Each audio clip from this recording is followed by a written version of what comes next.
Good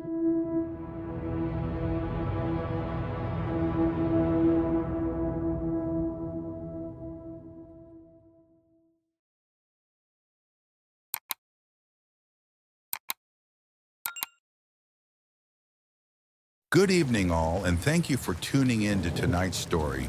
If you enjoy it, please remember to subscribe and like the video so we can continue bringing you more horror stories. Now, without further ado, take a deep breath and relax as we take a journey through the night. I used to be invisible, not in any supernatural sense, just in the way that people never seemed to notice me. I walked through life a shadow among the living, a ghost of flesh and blood. My presence was inconsequential. No one looked up when I entered a room, no one remembered my name, and no one ever seemed to care whether I was there or not. At first, I accepted it. I told myself I liked it this way. I had grown comfortable in solitude, wrapping it around me like a tattered but familiar blanket. The world felt distant, like I was peering at it through thick glass. But even then, a hunger gnawed at me, a craving for connection, for recognition, for something, anything, that would prove I was real. It began subtly. A tingling behind my eyes, a sensation I could never quite place. It was easy to ignore at first, just a minor discomfort, an occasional flicker at the edges of my vision. But as the days passed, it grew. The feeling stretched down my spine, curled around my ribs like a creeping vine. And then came the voices. They were not external, not audible in the way one hears the wind or a person speaking. They hummed inside my skull, threading through my thoughts like silk. At first, they were faint, murmuring just beneath my consciousness, but they grew louder, clearer. They weren't fragmented or chaotic. They were precise. They were aware. I searched for explanations. The internet offered diagnoses: schizophrenia, dissociation, psychosis. But none of them felt right. This wasn't some delusion, some break from reality. It was real. It was happening. And most of all, it was not unwelcome. For the first time in my life, I wasn't alone. The voices spoke to me like old friends, guiding my thoughts, nudging me toward small actions. It started innocently. Turn left here, take the long way home, avoid that man. The suggestions felt natural, instinctual, as if I had always known to do these things. And then they began to share their knowledge.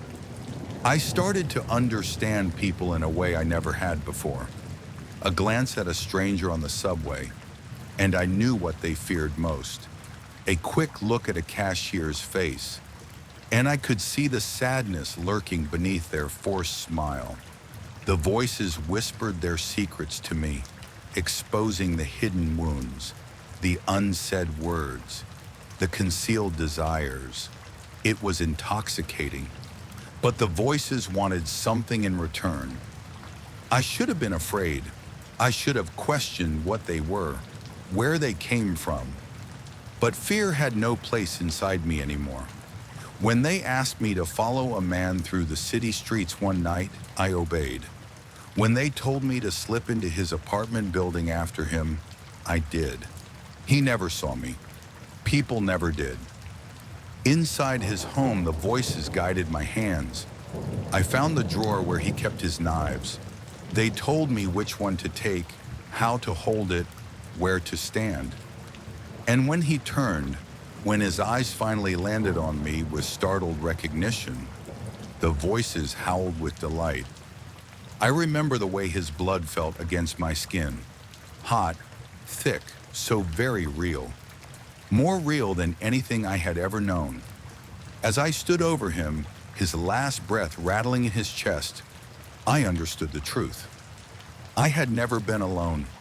They had always been there, waiting, watching. They had chosen me, lifted me from obscurity, given me a purpose. I was no longer invisible. I was seen, and I would never fade again.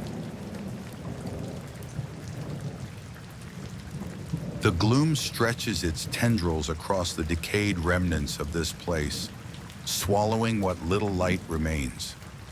Shadows dance against the crumbling walls, their movements erratic, pulsing with a malevolent sentience.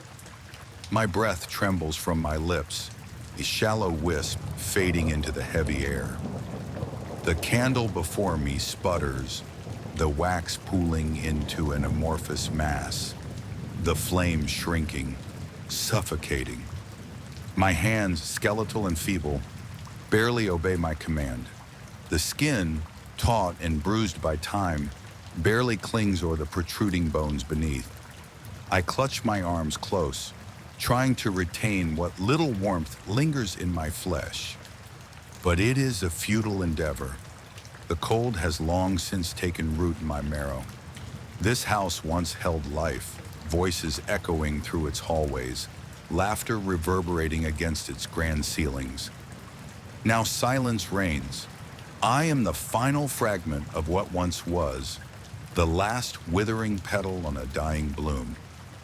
I have endured the nights before this, suffered through the maddening solitude, the creeping dread that slithered in when the sun bled out beyond the horizon.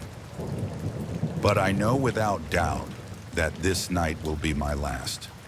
The air itself tightens, pressing upon my lungs like an unseen force, an unholy presence siphoning the breath from my body. My vision swims as I feel it arrive. No footfalls precede its coming, no rustling of fabric, no creak of ancient boards beneath the weight of its form. It simply exists now, here, with me. I dare not lift my eyes. I know what stands before me. I have felt its presence before, lurking at the periphery, watching with unseen eyes, waiting, always waiting. But now there is no distance left between us. A voice like shattered glass grinding against stone fills the silence. Each syllable lacerates my thoughts, embedding itself deep within my mind, scarring the last remnants of my sanity. It is time. Join the others. My breath hitches in my throat, my body trembling violently. The others. Those who fell before me. Those who screamed into the abyss as it swallowed them whole. My mind recoils at the thought, at the inevitability of my fate. My lips part, a choked sob escaping into the still air. The candle sputters once more, its feeble glow casting grotesque shadows that flicker and distort. The thing before me does not move, yet I feel it pressing closer, its presence an unbearable weight upon my chest. My heart stammers in my ribs, frantic, pleading, as though it too wishes to flee this fate. I clutch my head, nails digging into my scalp, as if I could claw away the terror, as if I could unhear the voice that still lingers in my skull. The candlelight wanes further, the flame shrinking into a desperate ember before vanishing completely. Darkness consumes all, and then there is nothing.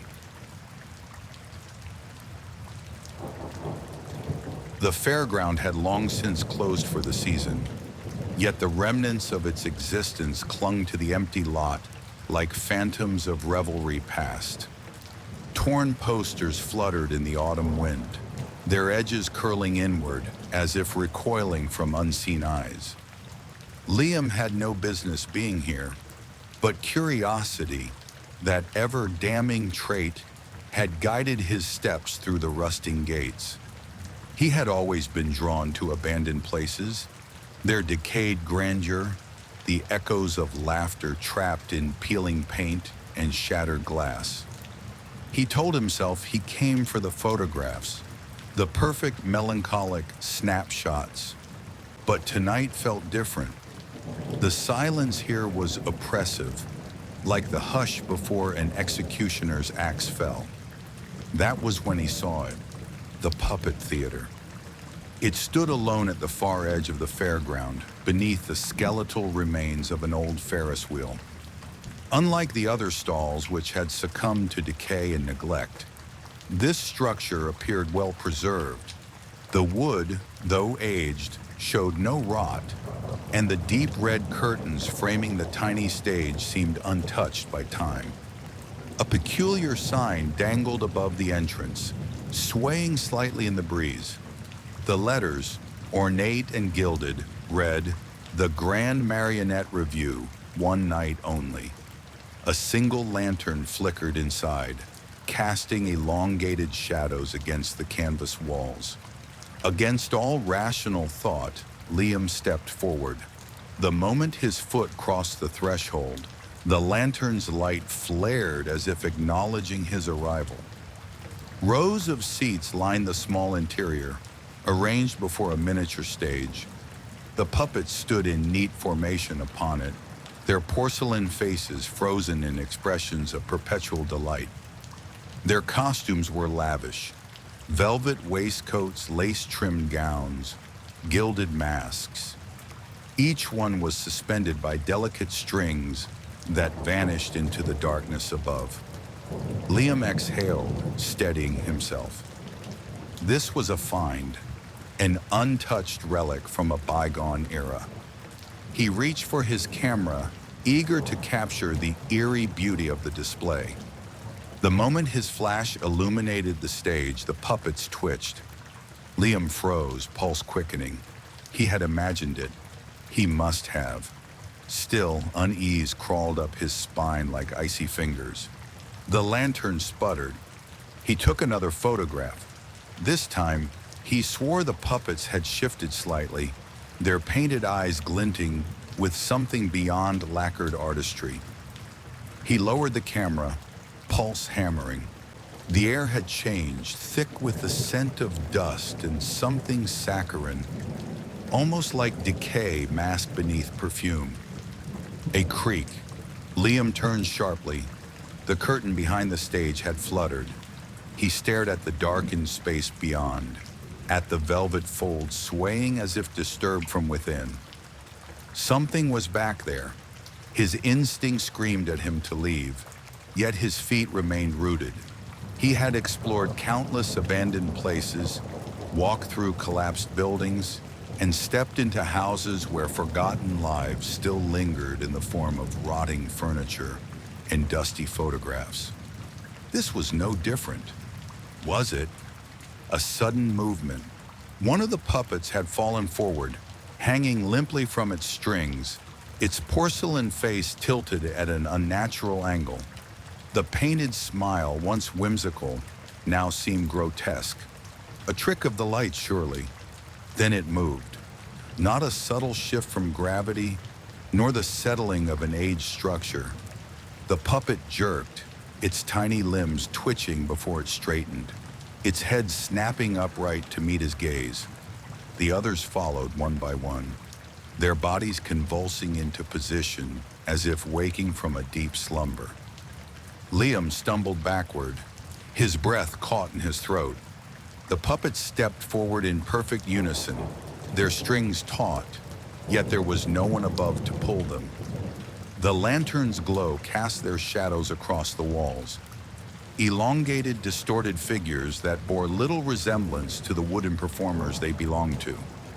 The stage creaked as they descended, their tiny feet tapping rhythmically against the wooden planks. A voice, delicate and childlike, echoed through the tent. "Would you like to play with us?" Liam turned sharply, scanning the empty room. There was no one. The puppets took another step. Their movements were not mechanical, but disturbingly fluid, their heads tilting at impossible angles as they observed him.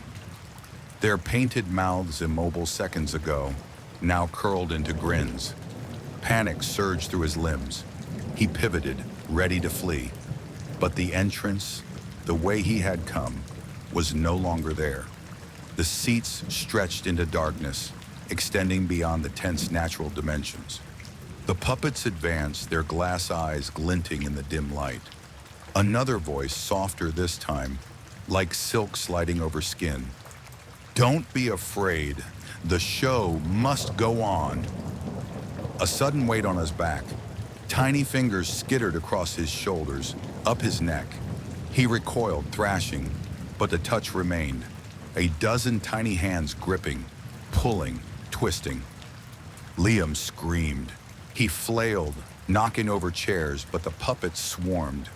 Their limbs wrapped around him, their bodies pressing against his, pinning him down with an inhuman strength. Strings coiled around his wrists, his ankles, slithering up his throat like living things. The air grew thick, suffocating. Above, the lantern flickered once more, casting light upon the ceiling. Liam's breath hitched. Suspended from the rafters, entangled in a grotesque web of strings, hung human bodies, limp, marionette-like, their eyes vacant, their mouths stretched open in silent agony. Their limbs twitched involuntarily, jerked by invisible hands. He tried to scream, but the strings tightened, cutting into his flesh. The puppets' faces, devoid of emotion moments ago, now beamed with glee.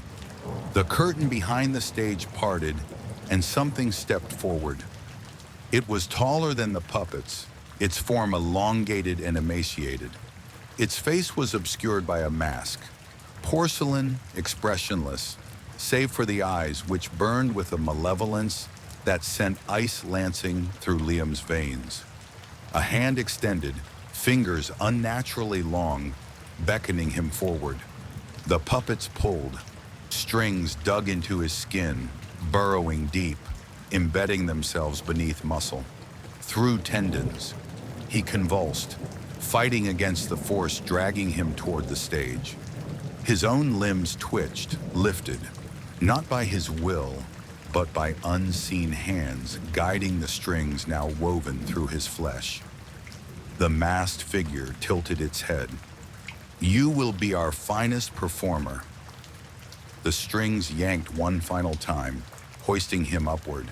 His body snapped into position, limbs contorted, head lolling. His mouth stretched open, not by choice, but by the unseen force now controlling him. The lantern's glow dimmed, the stage lights flared. Liam danced, the curtain fell. The woods stretched endlessly, ancient trees twisting their gnarled limbs toward the sky, their bark scarred by time. Shadows pooled thick between the trunks, the canopy above swallowing what little light remained. The air hung heavy, damp with the scent of moss and earth, a silence so profound it pressed against the ears. They had been wandering for hours, drawn by the thrill of exploration, the reckless hunger for something beyond the mundane. Nate led the way, his steps confident despite the unfamiliar terrain. Behind him, Lisa, Eric, and Jordan trailed, their voices subdued beneath the weight of the forest's quiet. We should head back soon, Lisa muttered, arms wrapped around herself. It's getting dark. Eric scoffed. Scared of trees? Lisa shot him a glare, but before she could retort, Nate halted abruptly. Do you hear that? The others stilled. A faint, rhythmic sound drifted through the trees, a soft trickle, as if water seeped from the earth itself. Without waiting, Nate pushed forward, weaving between trunks and overgrown roots until they emerged into a small clearing. At its center stood a well, its stones ancient and crumbling, darkened with damp. Vines coiled around the structure like serpents, their tendrils dipping into the gaping maw. Water gleamed at the bottom, black as ink, disturbed only by the occasional ripple. How old do you think this is? Jordan breathed, stepping closer. Lisa hesitated. We should leave it alone. Come on, it's just a well, Nate said, pulling a quarter from his pocket. He held it up between thumb and forefinger, smirking. Let's make a wish. Before anyone could protest, he flicked the coin into the darkness. It disappeared without a sound. For a moment, nothing happened. Then the wind shifted. The trees groaned, their skeletal branches scraping against one another like hushed voices. A pulse rippled through the water below, slow and deliberate. Nate's smirk faded. "Did you see that?" Eric leaned over the edge. "Just water moving, dude. Probably a fish or something." Lisa took a step back. There shouldn't be fish in a well. Jordan exhaled sharply. "Let's just go." They turned away, but as they did, Nate gasped. "Wait! My phone?" He pulled it from his pocket, eyes wide. The cracked screen flickered, the battery indicator suddenly full.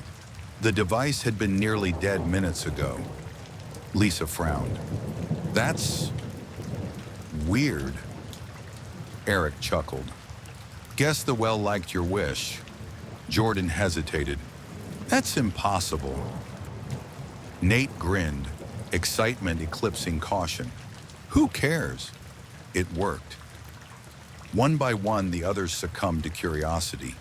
Eric tossed in a penny, murmuring his wish under his breath. Lisa followed, her fingers trembling.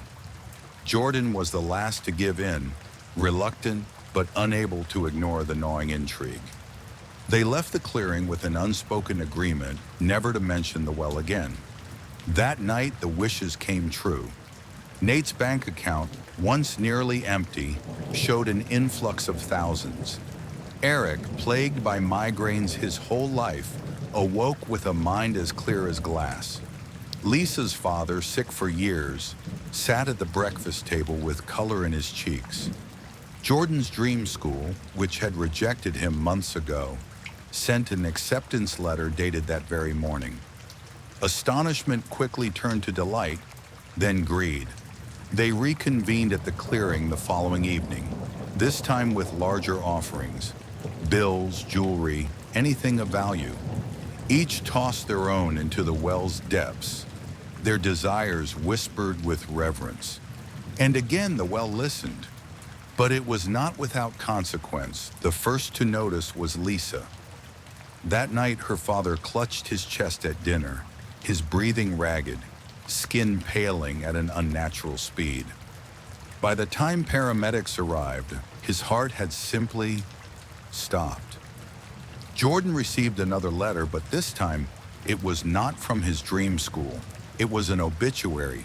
His cousin, who bore the same name, had been found in a car wreck, the ink on his acceptance letter still fresh.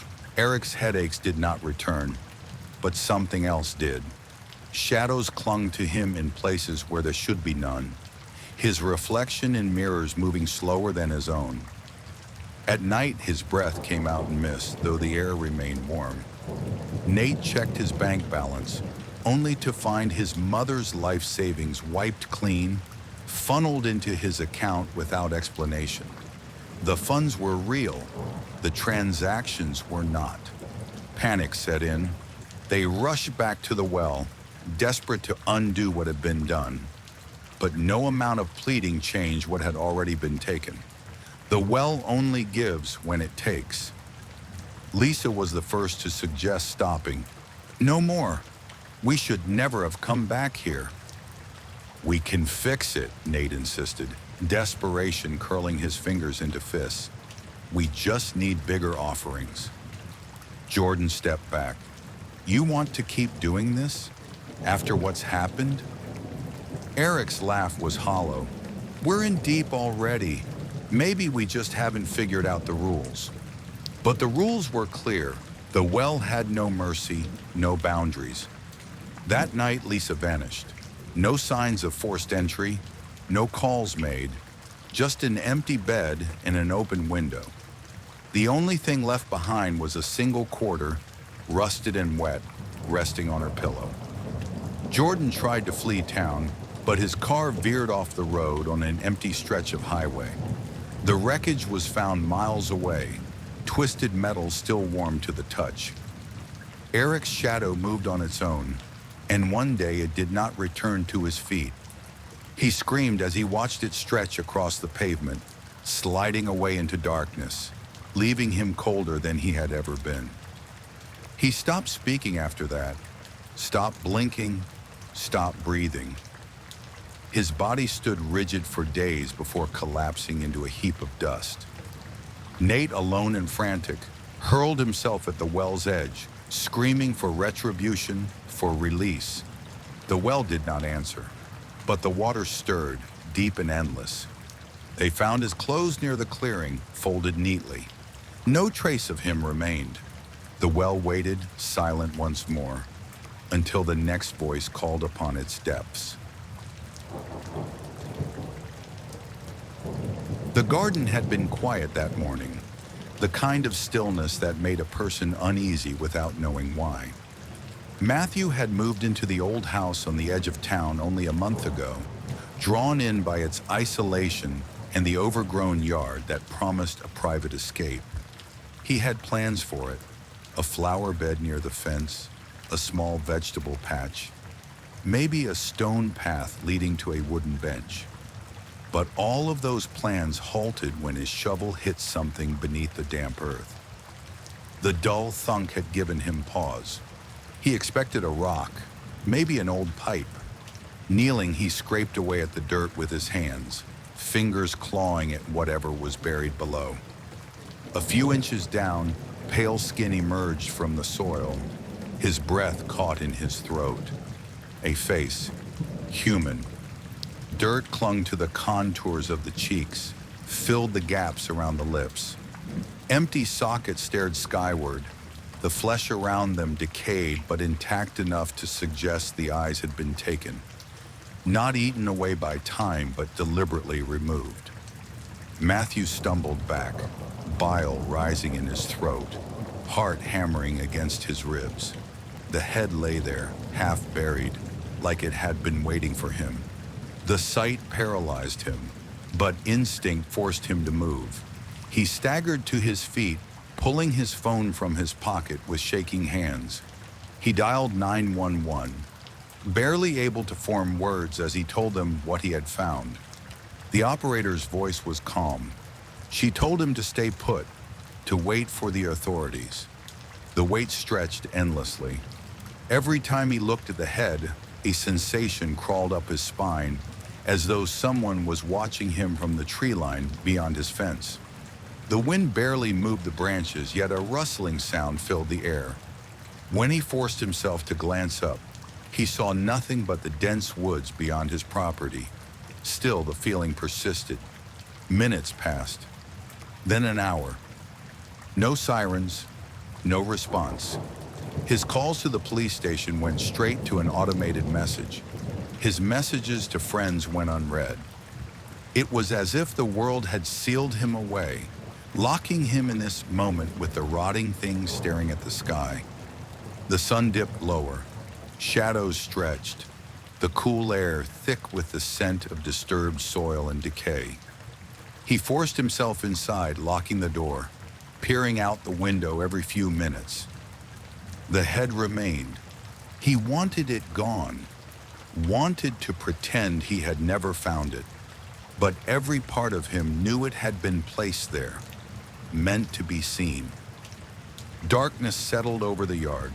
The light from his porch lamp cast long, trembling shadows. He poured himself a drink with unsteady hands, gulping it down without tasting it. Maybe the authorities were on their way. Maybe he just had to wait. Then a knock at the back door. Matthew froze. The yard was enclosed, surrounded by a tall wooden fence with only one gate, and he hadn't heard it open. He stepped toward the back entrance, pulse pounding in his ears. The knock came again, firmer this time. A rhythm, steady and deliberate. "Who's there?" His voice barely carried in the stillness. Silence. He hesitated before inching toward the window above the sink, careful not to disturb the curtain. The porch light cast a sickly glow over the yard, illuminating the head still nestled in the dirt.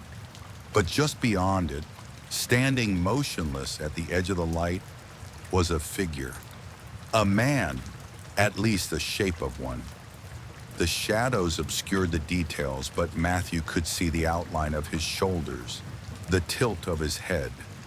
No features were visible, yet he knew the stranger was looking right at him.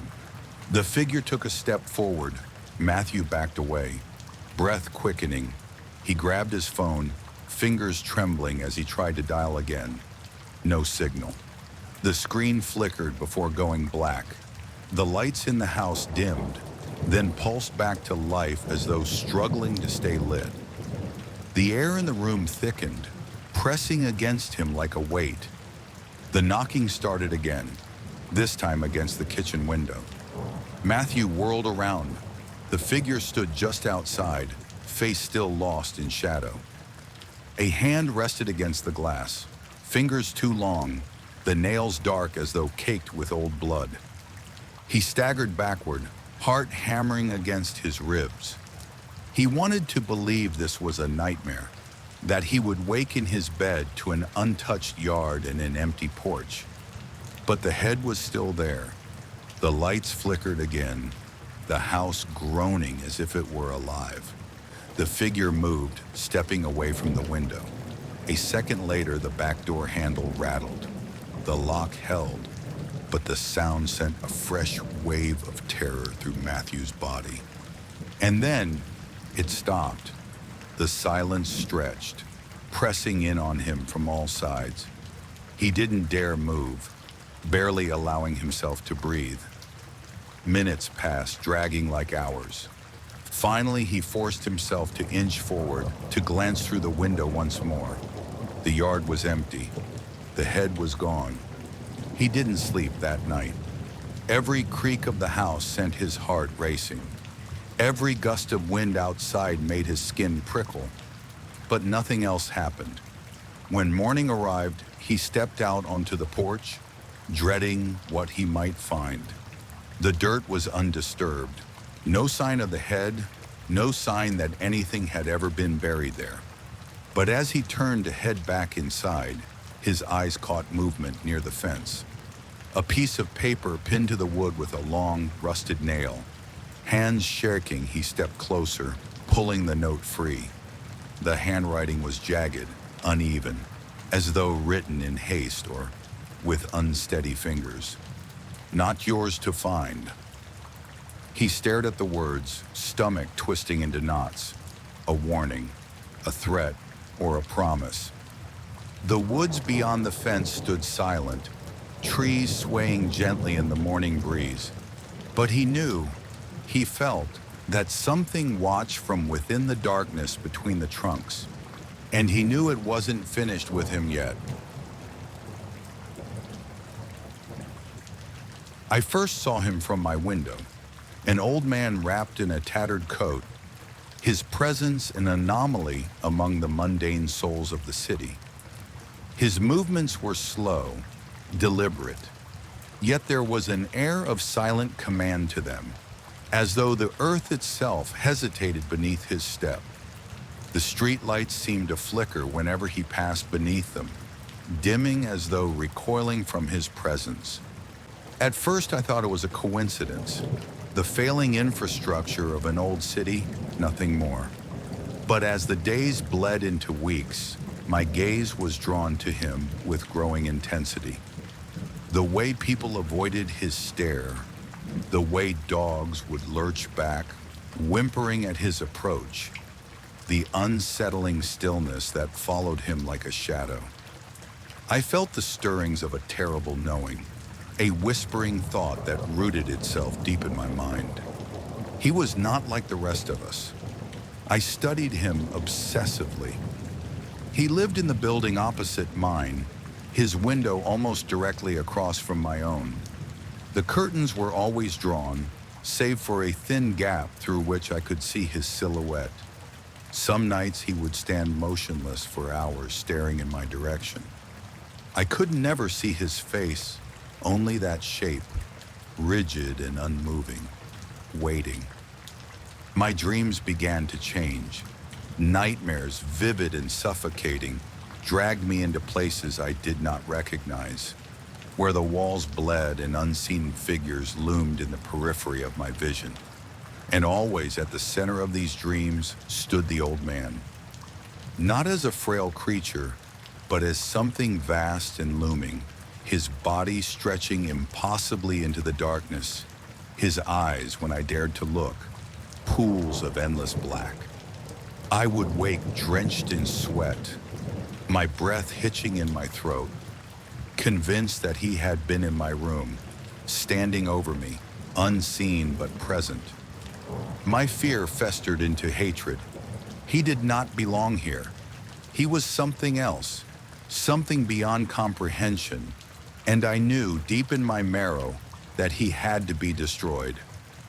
The thought took root and blossomed, filling my mind with dark anticipation. I would do what needed to be done. I began my preparations with quiet devotion. I studied his movements, learning his habits. He left his apartment only at night, slipping into the alleys like a shadow. He never spoke to anyone. No visitors came. He existed apart from the rest of the world, as though the city itself had failed to recognize him as human. I bought a knife, heavy in my grip, its blade gleaming beneath my apartment's dull light. It felt right in my hand, a tool for a necessary act.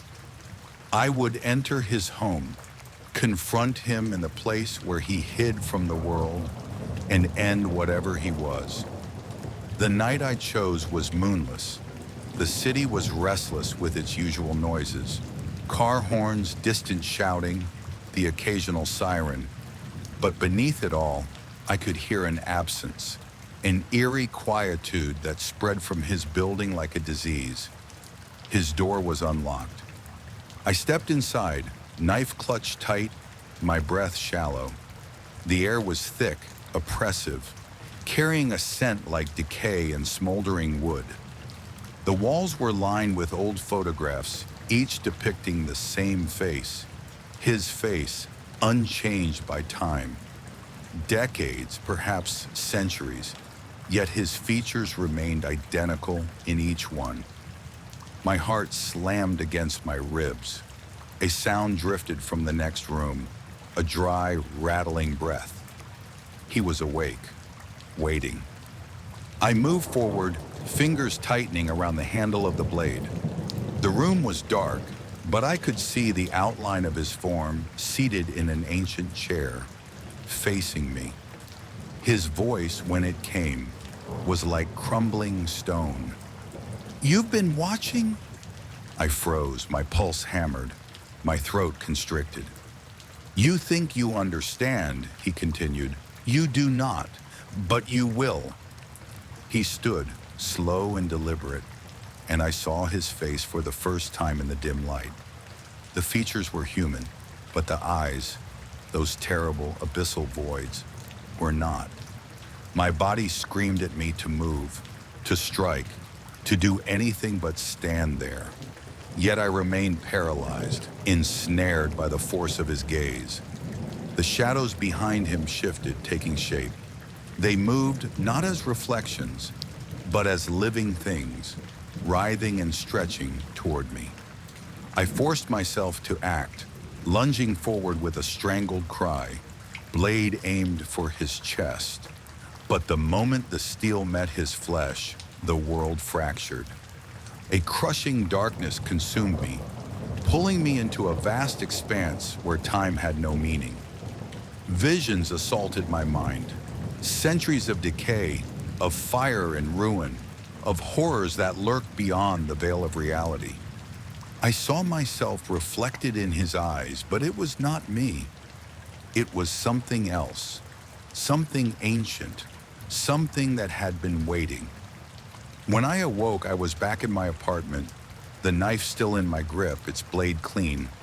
Across the street, his window stood open. The room beyond was empty, the photographs gone. The world outside continued as if nothing had changed, yet everything had. I no longer dream, I no longer fear. But sometimes in the dead hours of the night, I find myself standing at the window, staring at the empty apartment across the street. And I know deep inside that I am waiting for someone new to start watching me.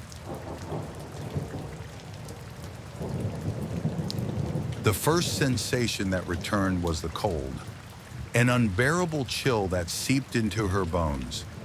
Her eyelids fluttered, reluctant to open, but the distant, rhythmic chanting forced her into consciousness. The words were unintelligible, thick with something ancient, something vile. A deep sense of dread settled into her gut before her vision fully adjusted. She lay upon a stone slab, its surface rough against her bare arms. The air was thick with incense, the scent cloying, a sickly mix of burnt herbs and something metallic. Shadows flickered across the walls, distorted by the glow of torches set into iron sconces. The dim illumination barely reached the edges of the cavernous chamber. Encircling her stood figures, clad in long, tattered robes of black and white, their faces hidden behind carved masks. The masks were crude yet haunting, depicting skeletal grins and hollowed-out eyes, each unique but equally disturbing. The chanting grew louder, a pulsating force that crawled beneath her skin, making her breath come in short, panicked gasps. She tried to move, but her wrists and ankles were bound with coarse rope, the fibers digging into her flesh. Panic surged in her chest, heart pounding so fiercely she thought it might shatter her ribs. The realization of helplessness gripped her, a suffocating horror sinking its claws deep. A figure stepped forward, taller than the others, adorned with a mask that bore no grin, only a void where a mouth should have been. This one carried a dagger, its blade long and jagged, the surface etched with symbols she did not understand. The robed figure raised the weapon high, and the chanting ceased, plunging the room into a suffocating silence. The absence of sound was more terrifying than the chanting had been. She thrashed, raw terror igniting her veins, but the ropes held firm. A murmur of amusement rippled through the gathered figures, their heads tilting in eerie unison. The leader placed the dagger over her chest, pressing just enough for her to feel its bite. "Fear strengthens the offering," the figure intoned, voice distorted behind the mask. Tears burned her eyes. "Please, please, don't."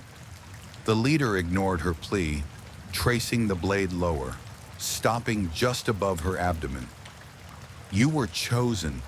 The cycle must continue." The others responded in a single, unified tone, their voices dripping with reverence. "The cycle must continue." Her mind screamed, her body bucking against the restraints as shadows danced across the stone walls. She did not understand. Why her? Why here? The leader lifted a goblet, its surface coated in something thick and glistening. Dipping fingers into the substance, the figure began smearing it across her forehead, her cheeks, her lips. The scent hit her all at once, coppery and unmistakable. Blood. A wretched sound tore from her throat, a sob so deep it rattled her ribs.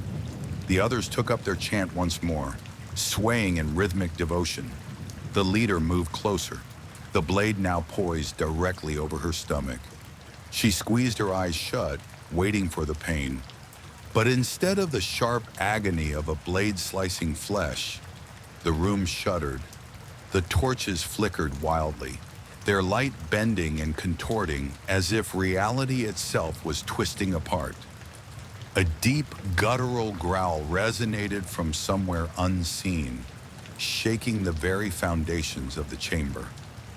The cultists hesitated. Then the shadows came alive. Darkness pooled from the corners of the room, spilling across the stone floor in thick, writhing tendrils. The figures closest to the spreading void screamed, but their cries were cut short as the shadows devoured them. The leader stumbled back, the dagger slipping from their grasp as the inky mass surged forward, consuming robes, masks, flesh. She gasped as the ropes binding her wrists and ankles disintegrated, as if whatever force had been unleashed knew she was not part of its feast. One by one, the masked figures were dragged into the abyss, their bodies sinking into the darkness like stones into water. Their screams did not echo. They were simply swallowed. The leader was the last to fall, their mask slipping from their face just before the void claimed them. For a split second, she saw eyes filled with terror, lips forming silent words. Then, nothing remained but silence and the suffocating dark. She pushed herself upright, limbs shaking, throat dry. The torches had been extinguished, leaving her alone in pitch blackness. But she was not alone. She could feel something watching, pressing against the fabric of reality, waiting. A voice, deep and guttural, rumbled from the abyss. "You were spared." Her breath hitched. Why? The void pulsed, and though she could not see, she knew it was smiling. "You belong to me now." The chamber dissolved around her, the stone floor vanishing beneath her feet. She did not fall. She did not move. She simply ceased to be. The world outside would never see her again. But in the depths of the abyss, in the clutches of something far older and darker than humanity itself, she would never be alone. She had been chosen after all, and the cycle would continue.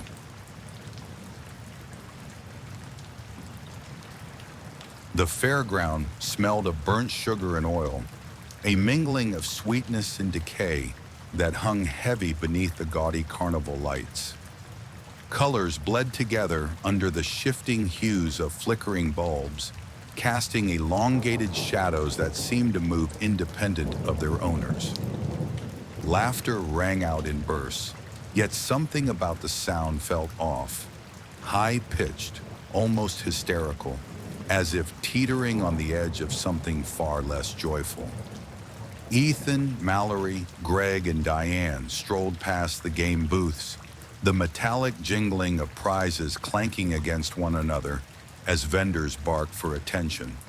They had nearly reached the end of the fairground, where the rides gave way to the more obscure attractions, when a deep voice called out from the gloom.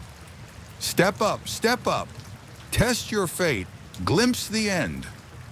A small wooden booth loomed before them, wedged between a rusted carousel and a darkened funhouse. Unlike the other stalls, no bright signage adorned this one, only a simple peeling banner above the counter that read, "The Oracle's Challenge." Behind the counter stood an old man with sunken eyes, his skin resembling aged parchment, stretched taut over his bones. His grin was too broad, his fingers gnarled like exposed roots. Before him sat a large, ornate contraption, the centerpiece of the booth, a fortune-telling game of sorts, with a tarnished brass lever and a series of numbered slots. Mallory scoffed, folding her arms. "A little outdated for a carnival game, don't you think?" "Looks ancient," Ethan muttered, eyeing the dark wood, its edges carved with symbols he didn't recognize. Greg, ever the skeptic, smirked. "What's the deal?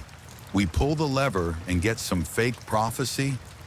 His voice carried an edge of amusement, but a shadow of uncertainty lurked in his eyes. The old man chuckled low and dry. "Not fake, not prophecy, truth." Diane shifted on her feet, hesitant. "Truth about what?" "Your demise," the man answered, his grin stretching wider. "Each of you must take a turn. The machine shall grant a vision, and you shall see the manner of your passing." A chill settled over them, the summer heat momentarily forgotten. "That's messed up," Mallory muttered, but her bravado wavered. "It's a joke," Greg said, rolling his eyes. Probably just spits out some vague nonsense, like a bad horoscope. Only one way to find out, Ethan said, reaching for the lever. The brass handle felt cold, unnaturally so, as if it had been left outside in the dead of winter. With a firm yank, the machine shuddered to life. Cogs groaned, gears spun, and a slip of yellowed paper emerged from a narrow slot. Ethan grabbed it, his pulse quickening. Crushed beneath the weight of your sins. The words sent a ripple of unease through the group. Well, that's dramatic, Greg muttered. My turn, Mallory said, forcing a grin. She pulled the lever, and the machine coughed up another slip. She hesitated before reading aloud. Ripped apart by unseen hands. A heavy silence settled over them. Greg swallowed. Fine. Me next. He yanked the lever, snatching his slip as soon as it appeared. Drowned in the depths of your own reflection? Diane shook her head. This is absurd. Your turn, the old man said, his gaze fixed upon her. Diane exhaled sharply and pulled the lever, flinching at the machine's rattle. When her slip appeared, she hesitated before finally reading the words aloud. Devoured from within. A breeze, sudden and unnatural, whispered through the booth, rustling the papers in their hands. The old man's grin never wavered. Payment has been taken, he said, bowing slightly. Now we wait. Diane let out a shaky laugh. This is a scam. We'll see, the man said. His eyes gleamed beneath the dim lights. They left the booth behind, brushing off the eerie encounter. But as they moved through the fairground, the weight of those predictions clung to them. Ethan awoke to a suffocating pressure in his chest. He gasped, his vision swimming as an invisible force pinned him to his bed. Shadows coiled along the ceiling, unfurling like spectral fingers, pressing down harder. He clawed at his throat, unable to scream as the weight increased. Darkness filled his lungs, heavier and heavier, until his ribs cracked like dry twigs, and the world faded to nothing. Mallory's screams shattered the night. Diane and Greg pounded on her apartment door, their frantic knocks going unanswered. When maintenance finally forced their way in, they found the walls streaked with crimson, furniture overturned as if a storm had torn through the room. But Mallory was nowhere to be found. No footprints led out.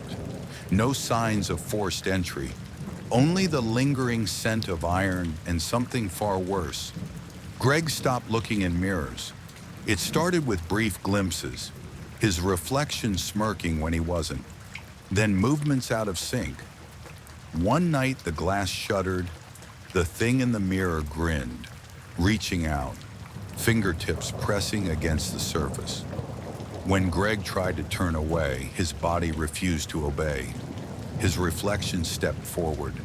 He felt himself dragged inward, sinking into the abyss of his own reflection, lungs burning as water filled his throat. Diane felt it first as a sickness, her stomach churning, her insides twisting. She stopped eating, yet still her belly swelled. The pain became unbearable. Something moved beneath her skin, writhing, shifting. Her screams went unheard.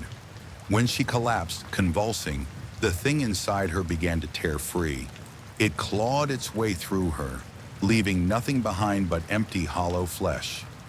The fairground closed for the season. The old man's booth remained silent and waiting. A new group would arrive next year. New hands would pull the lever. The oracle never lied.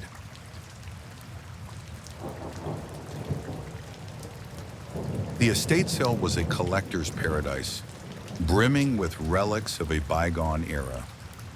Dust-furred chandeliers dangled from the ceiling, their crystals refracting the dim light into fractured rainbows. Heavy wooden chests loomed like silent sentinels over tables adorned with porcelain figurines and tarnished silverware. Amidst the relics of wealth long since eroded, Evelyn found the dollhouse.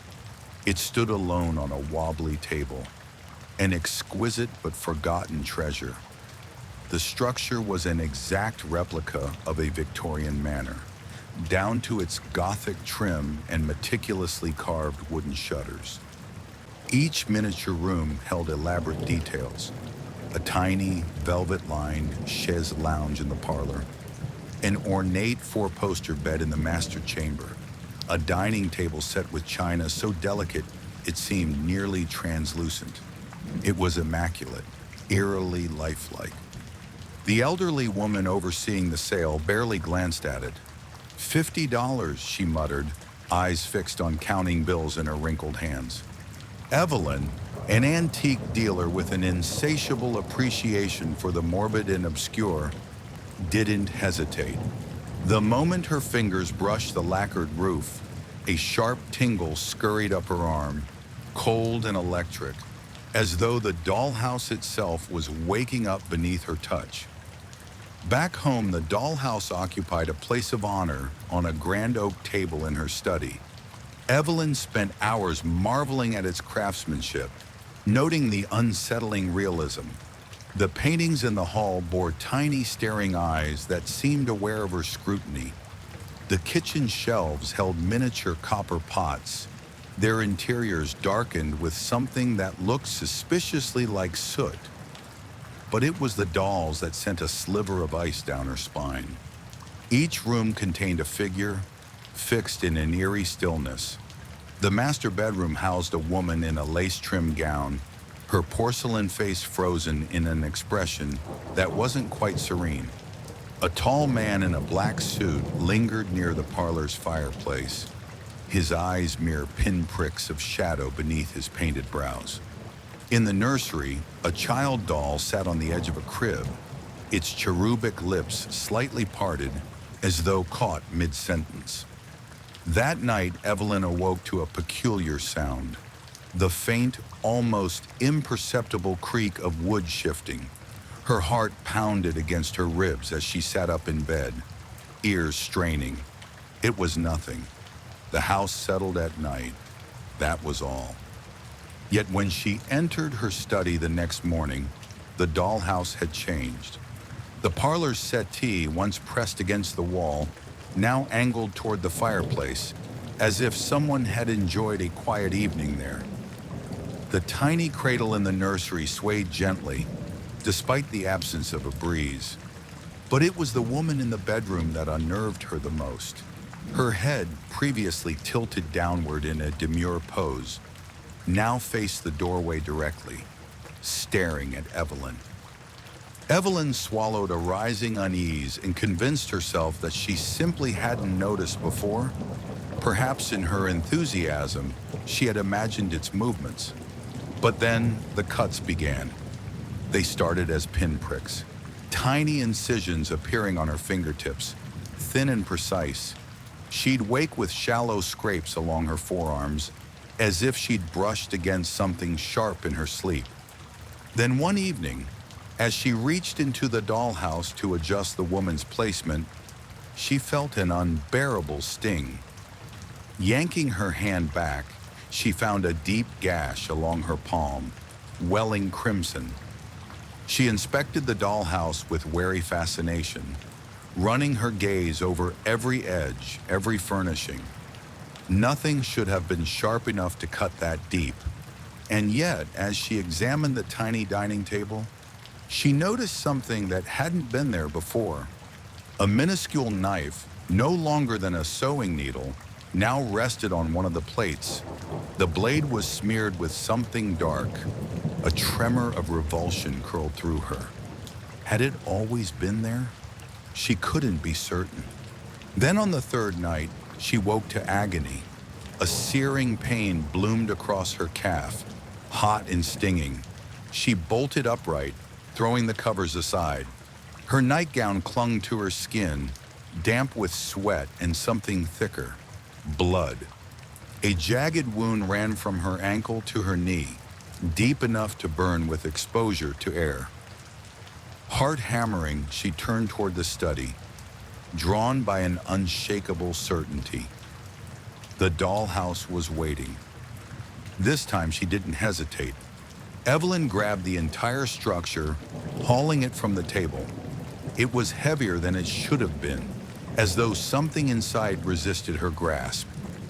Dragging it to the fireplace, she stuffed crumpled newspaper beneath it, hands shaking as she struck a match.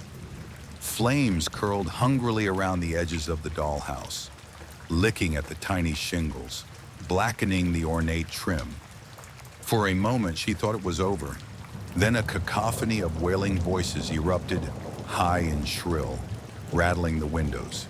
The flames contorted, elongating into unnatural shapes, twisted limbs, hollow-eyed faces gnashing in silent fury. The fire recoiled from the structure as if repelled, flickering wildly before extinguishing altogether. The dollhouse stood untouched, unscathed. Evelyn stumbled back.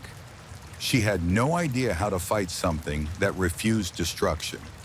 By morning, her reflection was a ghost of its former self. Hollowed eyes, pallid skin stretched tight over cheekbones. She had barely slept, every nerve strung tight in anticipation of another attack. The study felt different, heavy with unseen eyes. The dolls had moved again. The woman no longer stood in the bedroom. Instead, she was in the dining room, seated at the head of the table. The man in black loomed behind her, his shadowy eyes darker than before. The child doll had disappeared entirely. A faint scuffing noise pricked her ears. She turned slowly, dread pooling in her stomach. On the far side of the room, near the doorway, the child doll sat upon the floor, and it was facing her. With an unsteady hand, she reached for the doll, intent on throwing it away, destroying it somehow. But as her fingers brushed its porcelain cheek, she felt something move beneath the surface. A tiny fluttering motion, like something trapped inside. A scream died in her throat. She hurled the doll across the room, where it struck the wall with a sickening crack. Porcelain shards rained onto the floor, revealing the grisly thing nestled within. A human eye, bloodshot, twitching. The moment she saw it, pain erupted in her skull. White hot, searing through her vision. Her knees buckled, and the world lurched sideways. As her consciousness slipped, she caught one final glimpse of the dollhouse. The tiny woman and the tall man were both standing now, facing her. When Evelyn awoke, the world had shifted. She stood inside a grand hallway, lit only by flickering sconces along the walls. The air carried a thick, cloying scent of decay and dust. Heavy drapes lined the windows, muffling any trace of the outside world. Familiar furniture loomed in the dim light. An ornate dining set, a sofa positioned near a silent fireplace. A chilling realization crept over her. She was inside the dollhouse. Paralyzed, she turned toward a gilded mirror hanging above the fireplace. The reflection it cast was not her own. The porcelain face of a doll stared back.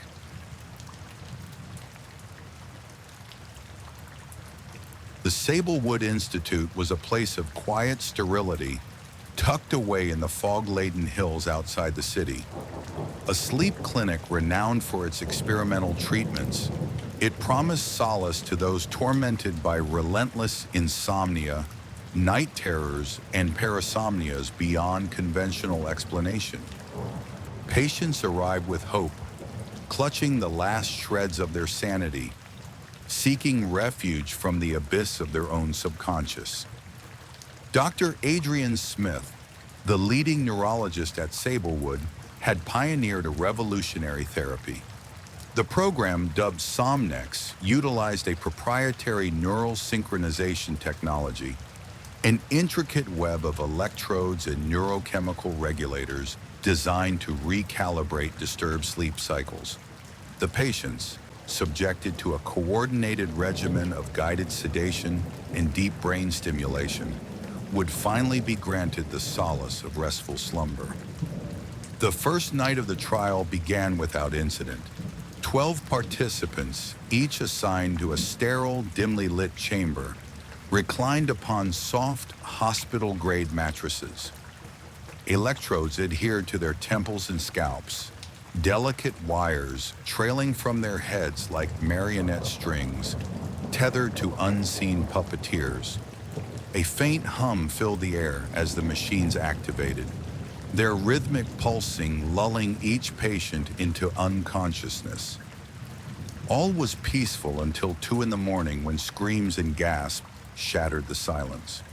Monitors flared to life, erratic spikes jagged across the screens like seismic tremors before an impending catastrophe.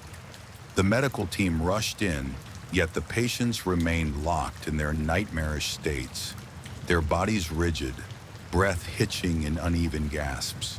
Their eyes, unseeing yet open, moved wildly beneath their lids, pupils darting as if tracking something unseen, something monstrous. Dr. Smith had witnessed parasomnias before, patients crying out from within their subconscious landscapes, writhing in the grip of a night terror. But this was different. Their movements were synchronized, each patient flinching at precisely the same moments. Recoiling in tandem, their expressions carved from the same sculptor's chisel of horror. It was as if they were dreaming the same nightmare. By dawn, the patients awoke, drenched in cold sweat, their faces ashen. Most refused to speak of what they had seen, their words caught in their throats like thorns. One man, a gaunt figure named Leonard Hayes, finally broke the silence. "There was something in the dark," he murmured, voice brittle. "It knew we were there." Each night that followed unraveled the experiment further. The screams continued, growing more visceral, filled with an anguish that clawed at the walls of the clinic. The shared nightmare did not dissipate with wakefulness. It lingered, its tendrils wrapping around the patient's consciousness even in the daylight hours. They began seeing shadows where none should be, flickering shapes at the periphery of their vision. Sleep became both a necessity and a dreaded inevitability.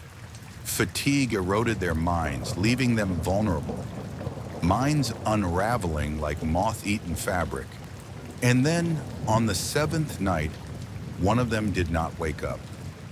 Rebecca Vaughn, a woman who had once been a prolific journalist before insomnia consumed her life, lay motionless, her body frozen mid-scream.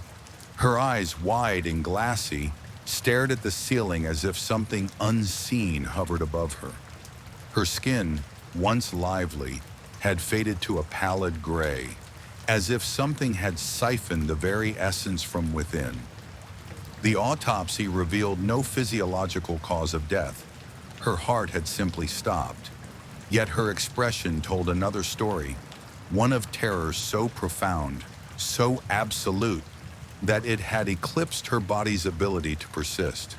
The remaining patients, now fractured by dread, spoke of a singular presence within their shared nightmare, a figure wreathed in shadow, its form amorphous yet undeniably malevolent. It did not pursue them in the way a beast would hunt prey. Instead, it stood at a distance, watching, waiting. And with each passing night, it came closer. Dr. Smith, though shaken, refused to abandon the trial. Her obsession with understanding the phenomenon surpassed her fear, blinding her to the escalating peril. She adjusted the neural synchronization parameters, convinced she could break the cycle, contain the anomaly that had embedded itself within the patient's subconscious. But the entity had already anchored itself, woven into the fabric of their minds like a parasite burrowed too deep to extract. On the 10th night, 3 more patients perished in their sleep, their bodies found rigid, their mouths contorted into silent screams. The remaining survivors, now barely shadows of the individuals who had arrived, begged to be released, to be severed from the machine, from the nightmare that had taken root in their existence. Yet it was far too late. The figure in the dark was no longer confined to the world of dreams. It had found a way through. Dr. Smith, having deprived herself of sleep in her pursuit of control, finally succumbed to exhaustion. The moment her eyes closed, she was there, inside the nightmare, inside the void that had claimed her patience. The air was thick with an oppressive silence, the kind that suffocates all sound before it can escape. And then she saw it. The figure was no longer distant. It stood before her now, towering and formless, its presence an abyss that swallowed all light. It had no eyes, no features, yet she felt its gaze cold and unyielding. A realization struck her with a force so profound it stole the breath from her lungs. It had never been a dream. The entity had always existed. The machine had not created it. It had merely revealed what had lurked beneath the fragile veil of perception all along. The human mind, in its desperation to rationalize reality, had simply chosen to ignore it. But now, thanks to Somnex, they could see. She would be famous, regarded as the most influential scientist of the 21st century if she was right. But once seen, it could never be unseen. Dr. Smith tried to wake up, clawing at the fabric of the dream, yet the weight of the entity pressed down upon her, paralyzing her limbs. The darkness slithered closer, curling around her like unseen tendrils, sinking into her skin, into her consciousness. Her body convulsed as an unbearable cold seeped into her marrow. She opened her mouth to scream, but no sound came. Back in the waking world, the monitors flatlined. Dr. Smith never woke again. The Sablewood Institute was shuttered after that night, the experiment buried beneath bureaucratic red tape and whispers of unexplained anomalies. The remaining patients, those who survived, would never speak of what transpired within those walls. Some vanished entirely, retreating into the solitude of isolation, fearing sleep itself. But in the dark corners of their minds and the spaces between wakefulness and unconsciousness, they knew the truth. It was still there. It always had been.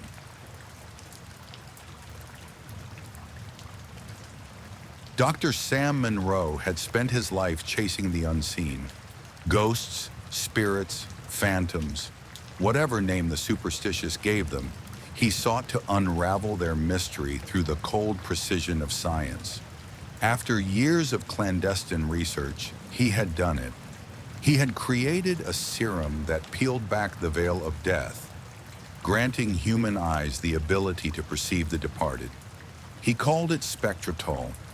The night of the first trial, he stood before a sterile steel table in his dimly lit laboratory. The fluorescent glow of the overhead lamp cast elongated shadows across the room, flickering uncertainly, as if disturbed by unseen forces. The serum, a viscous silver liquid, gleamed in the syringe he held between gloved fingers. He exhaled, then pressed the needle into his forearm, watching as the silver ichor slid beneath his skin. For a moment, nothing happened. Then a slow, creeping chill unfurled through his veins, winding through his limbs like a sentient frost. The first sign of its efficacy came as a distortion at the periphery of his vision. Shapes flickered at the edges, indistinct and ephemeral. The air thickened, a heavy presence settling into the lab, coiling around him like an invisible serpent. He turned, pulse accelerating, his breath coming in short, shallow gasps. They were here.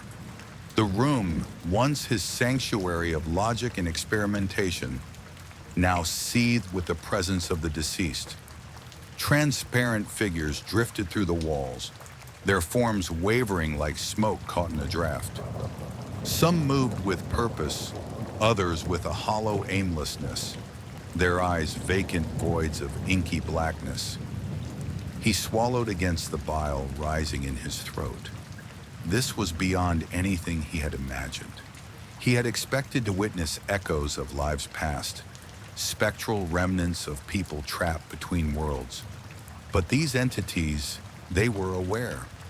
One turned toward him, a woman in a tattered morning gown, her face a cavernous maw of shadow. "You shouldn't see us," she intoned, her voice resonating within his skull rather than the air around him. The others halted their movements, turning their soulless gazes upon him. A ripple of displeasure coursed through them, the air distorting like heat waves on asphalt. Sam staggered backward, heart hammering against his ribs.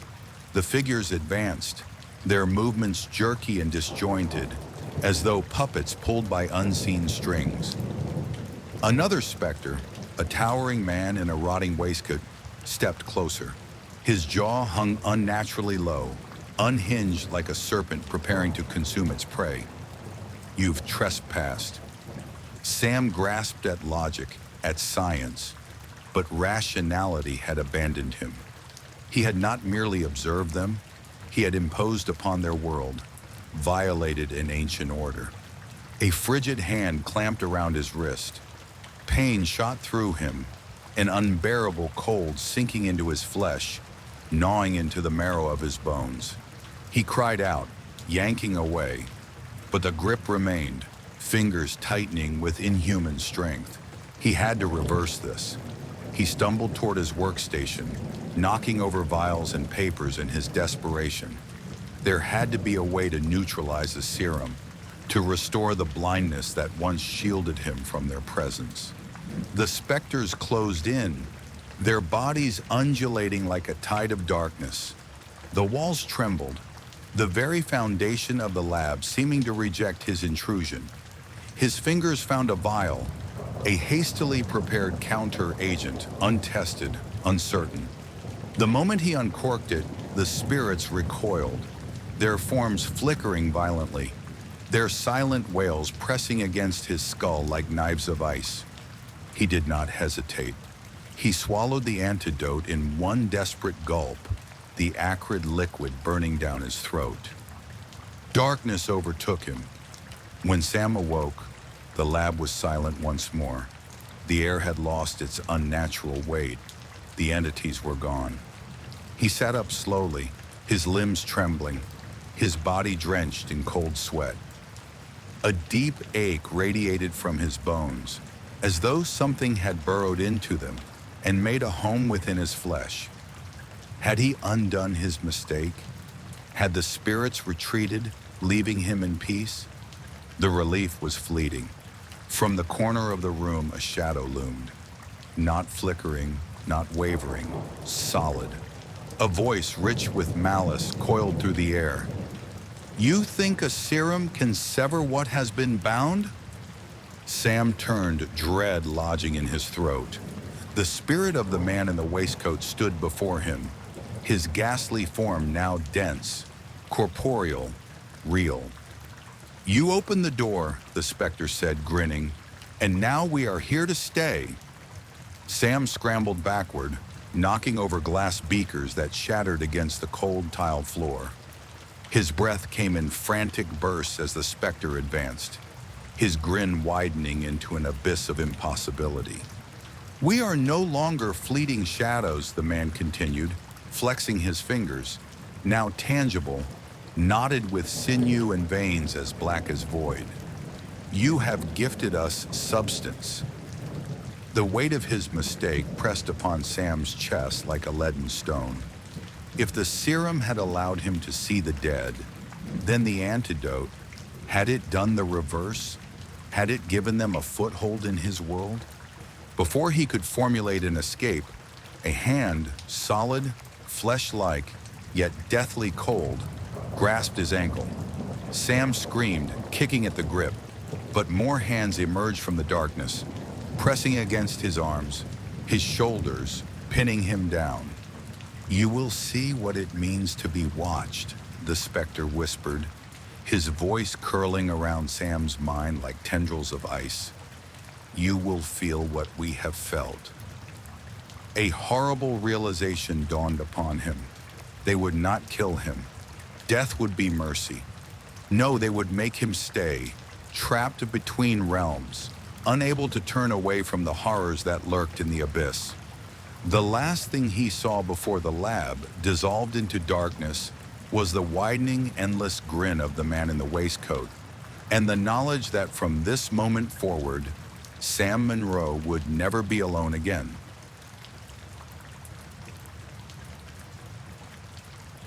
I never paid much attention to Caleb's imaginary friend at first.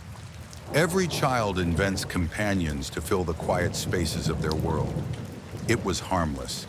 We all had one. Caleb spoke of someone named Timothy, a name we never taught him, a name that had no connection to any book, show, or person he had ever known. "Timothy likes the closet," Caleb told me one night as I tucked him in. "He likes the dark. He says it's his favorite place." A shiver trailed down my spine, but I brushed it off with a chuckle. "Well, I hope he stays there.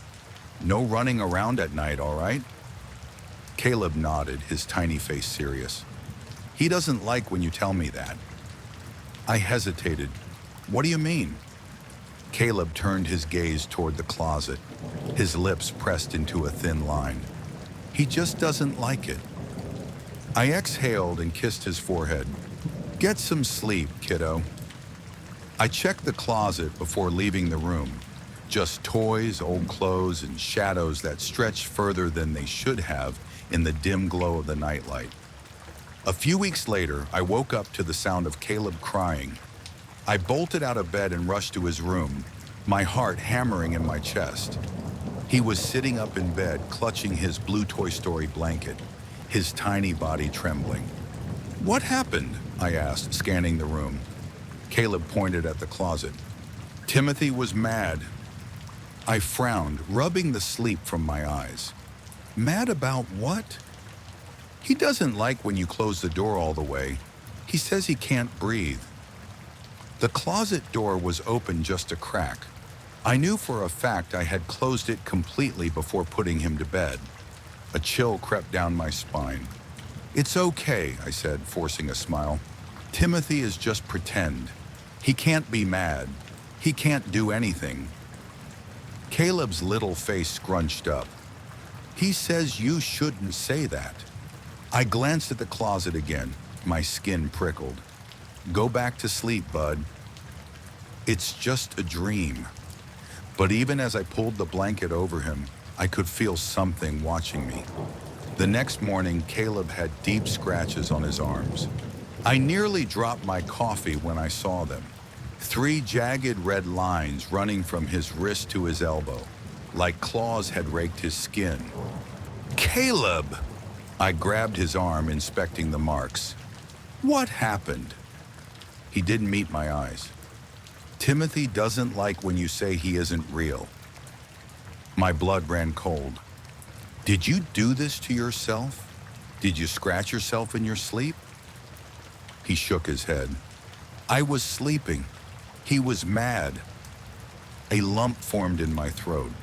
This had gone beyond a child's overactive imagination. I checked the bed, the blankets, nothing sharp. No way he could have done this by accident.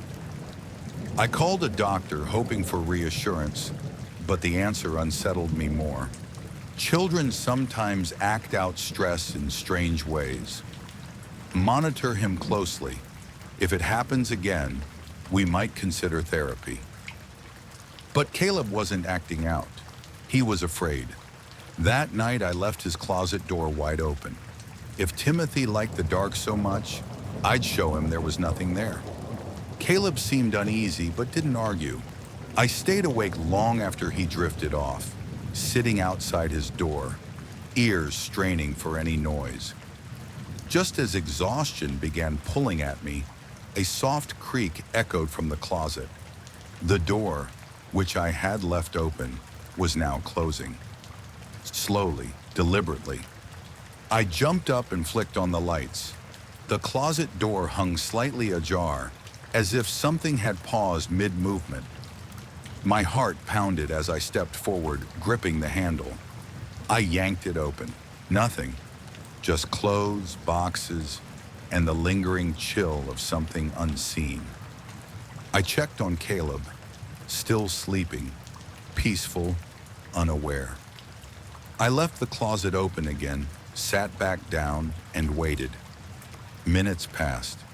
Then very faintly a voice drifted from the darkness inside the closet. Not Caleb's voice. "Close the door." I froze, my breath catching in my throat. The air grew thick, heavy, pressing against me from all sides. Every nerve in my body screamed to run, but I stayed planted where I was. Caleb stirred in his bed. "Mommy?" I turned to him, my voice shaky. "Go back to sleep, sweetheart. Everything's fine." Another creak. The closet door began to inch shut again, as if unseen hands were guiding it. I lunged forward, pressing it wide open with trembling fingers. "Stay open," I muttered, more to myself than anything else. The silence stretched between me and whatever lurked beyond that door. The air felt charged, humming with something unseen. Then ever so faintly I heard it again. "Close the door." I forced myself to look into the dark space beyond the threshold. Shadows stretched unnaturally along the back wall. The longer I stared, the more I swore I saw something shift in the gloom. "You don't belong here," I whispered. "Leave us alone."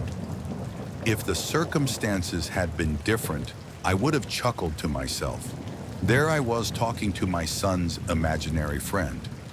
The girls at work would have a heyday if they found out. The response came in a slow exhale, a sound both hollow and full, like air escaping a long-sealed tomb. Caleb whimpered in his bed, curling under his blanket. "Timothy doesn't like when you say that." I wanted to scream, to demand whatever it was to leave. But deep inside, I knew Timothy wasn't something that could be told to go. He had always been here, waiting. The closet door slammed shut with a deafening bang. Caleb cried out, clutching my arm. "Mommy, he's mad." The lights flickered. The air grew icy, my breath visible in the dim glow of the nightlight. The closet door rattled, the handle twisting as if something on the other side was trying to force its way out. I pressed my back against Caleb's bed, heart pounding in my ears. "Stay with me, sweetheart." The door stopped shaking. The silence that followed was worse than the noise. My ears strained, waiting, dreading what would come next. Then a slow creak filled the room. The closet door was opening again. The cemetery wasn't there yesterday. John saw it on his morning run, where the edge of town met the thick tree line. A field that had always been empty now stretched before him in even rows of gravestones. The air felt damp, heavy with the scent of earth, like fresh-turned soil. He slowed, wiping sweat from his brow. The headstones stood pristine, untouched by time or weather. No cracks, no moss creeping over names. Just perfect, polished marble with sharp, engraved letters. Names he recognized. John stepped closer, his heartbeat kicking up. The first name he saw was his neighbor, Mrs. Halloway. The date of death was next week. He swallowed hard. Maybe it was a coincidence. Maybe there had always been a cemetery here, and he had just never noticed. Then he saw the next stone, his boss, then his old high school teacher, the local librarian, his sister. His stomach clenched. The chiseled date was 3 days away. He staggered back, shaking his head. This wasn't real. It had to be some prank. He reached for his phone and took a picture. The moment he pressed the button, his screen went black. Dead. A breeze swept through, rustling the trees, carrying something foul beneath the rich soil scent. He turned and ran. "John, it's not funny." His sister, Danny, frowned at him over their breakfast table. "I don't have time for creepy stories." "I swear to you," he said, gripping his coffee cup. His hand still trembled. "Your name is there 3 days from now." She rolled her eyes. "And what? You think I should just hide in my room? I think you should leave town." She scoffed. "You're freaking yourself out over nothing. You probably misread it." But he hadn't. And when he drove by later that evening, there was a new grave. His own. He barely slept. Every time he closed his eyes, he saw the headstone, his name carved deep into the surface. The next morning, he went back. The cemetery had grown.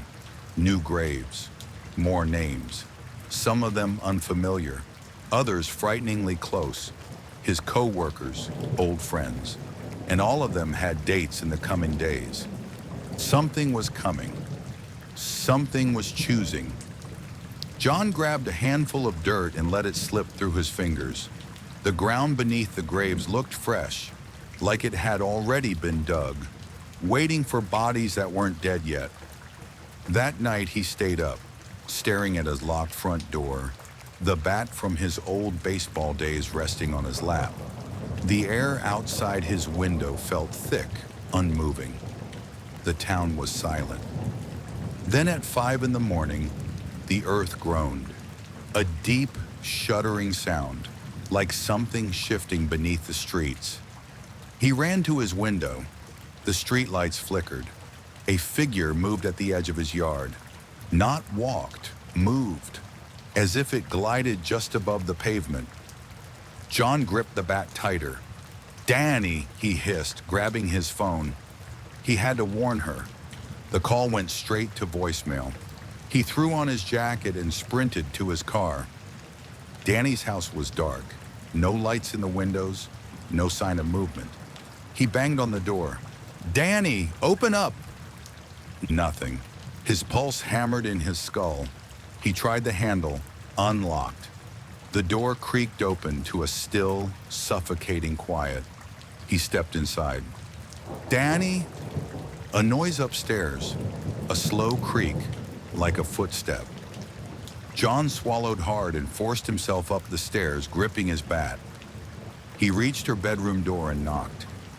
"Danny?" The door swung inward.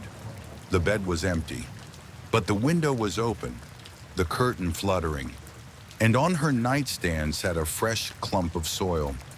By sunrise, the whole town was talking about it. People were missing, not just Danny. 3 others hadn't come to work. One woman found her husband's side of the bed empty, the sheets still warm. John sat at the diner, hands curled around his coffee, staring at the growing unease on people's faces. They all knew something was off, something in the air, in the silence between words. Then Sheriff Mason walked in. "Need everyone's attention," he called. "We got a situation."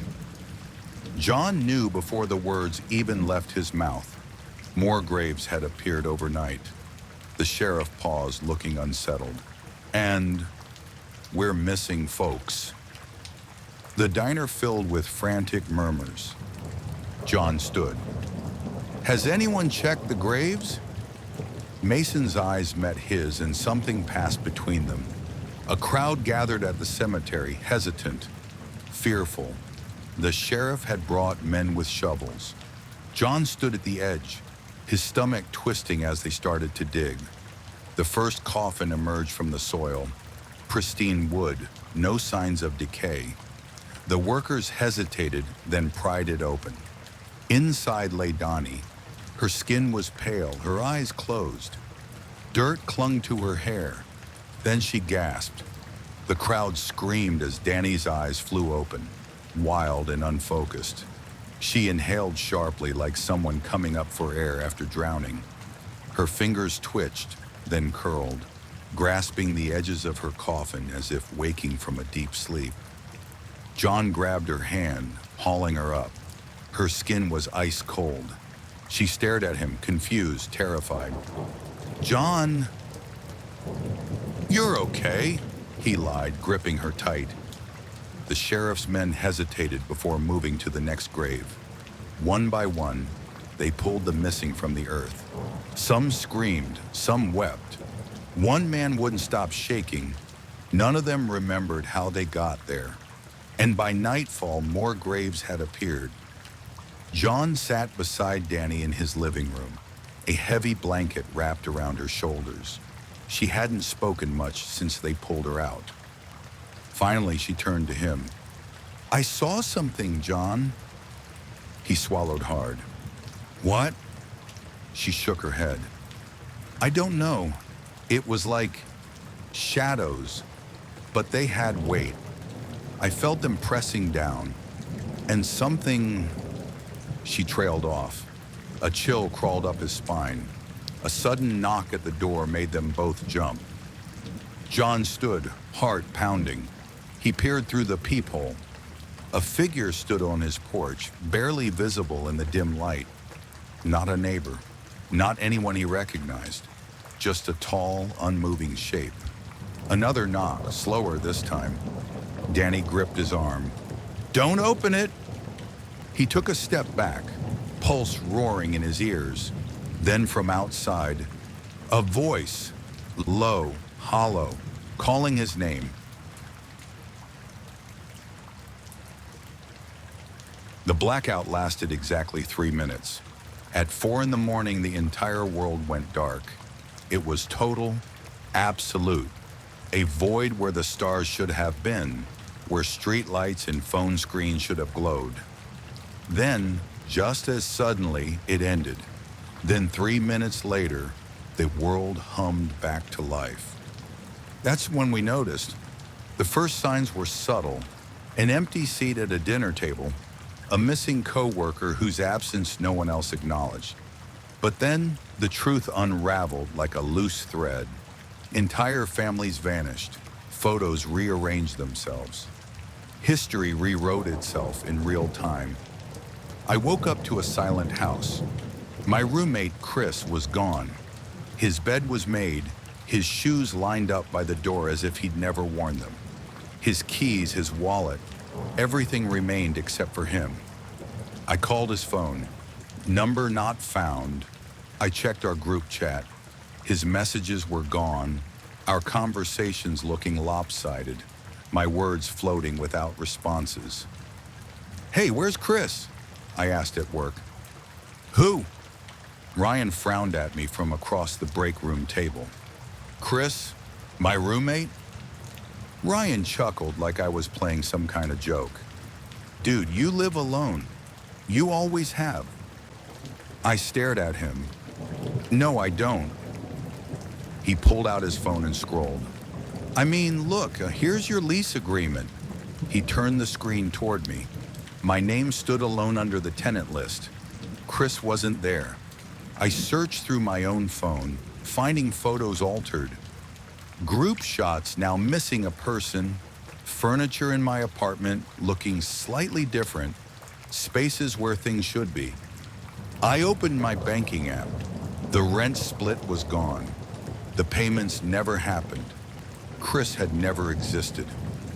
I drove back home in a haze, passing billboards that seemed unfamiliar, streets that felt different.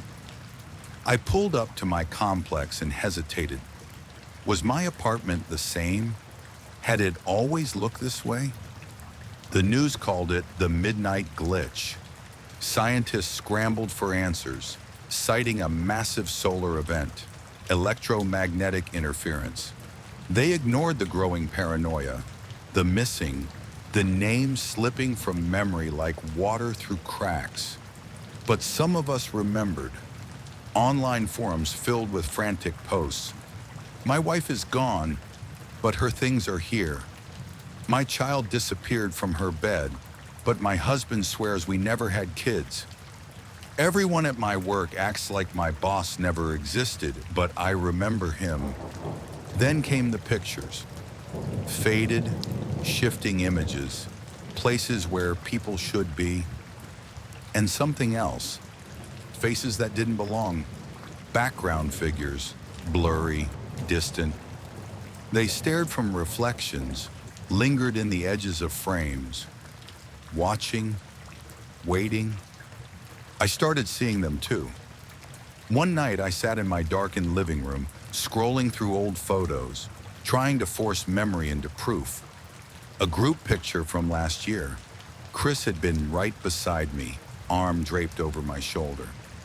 Now an empty space remained, but something else had changed.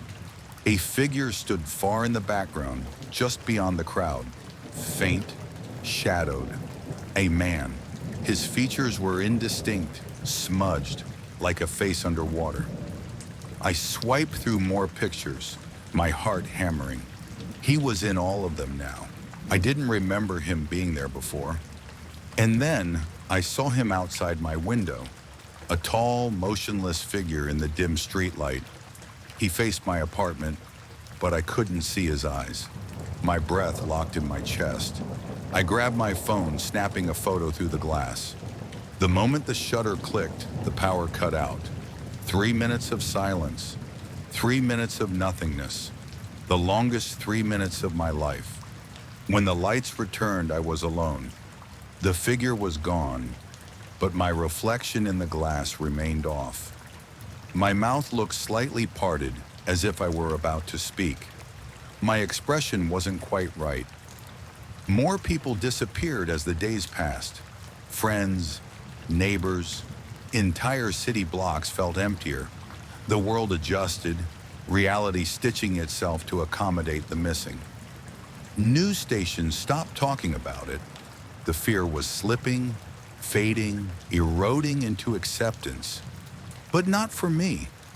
I started leaving notes for myself, names, memories, anything to anchor me to the truth.